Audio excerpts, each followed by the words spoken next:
Another day, another basketball stories na naman ang pagkukwentuhan natin. At ngayon nga ay pag-uusapan natin ang balitang trade ni Ivica Zubac sa Boston Celtics at ang balitang may good news ng adapang Los Angeles Lakers sa kanilang mga fans. Bago pa man nga po ang trade deadline sa Pebrero 5 ay gumalaw na nga po agad sa trade market ang kupunan ng Boston Celtics kung saan nakipag-trade negotiation na nga po ang kanilang front office sa Los Angeles Clippers.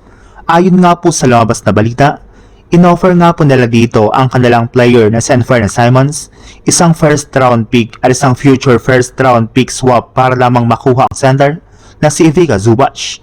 Pero hindi rin naman nga po nagtagal at agad rin naman nga pong tinanggihan ng mismong Clippers ang naging trade offer sa kanila ng koponan ng Celtics. Kahit man nga po hindi naging magandang umpisa ng Clippers sa regular season, ay unti-unti na rin naman nga po silang nakakabawi sa kanilang mga nakalipas na laban sa pagkakaroon nga po nila ng sunod-sunod na panalo. Dahil nga po dyan ay nakaangat na nga po silang muli sa ika-10 seed sa standings ng Western Conference, kaya mukhang hindi na rin naman nga po sila kailangan pang gumawa ng malaking pagbabago o malaking trade sa kanilang lineup ngayong season. Sa ibang balita naman, sinabi na nga po mismo ng isang NBA insider mula mismo sa Los Angeles Lakers na 100% na nga po na makikipag-trade talaga ang kanilang team sa pagkuha kay Giannis Antetokounmpo sa loob ng trade market.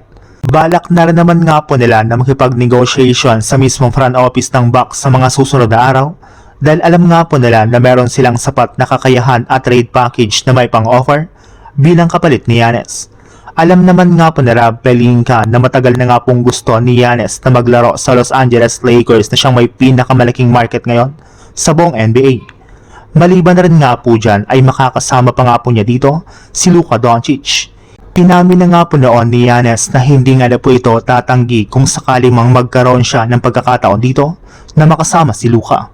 Kaya dahil nga po dyan ay hindi pa rin nga po talaga sinasarado ng Lakers ang posibilidad na kunin sa trade ngayong season si Giannis Antetokounmpo. Willing rin naman nga po ang Bucks na kunin si Austin Reeves mula sa Lakers para maging bagong franchise player ng kanilang kupunan. Napakalaki pa rin naman nga po ng potensyal ni AR na maging isang superstar.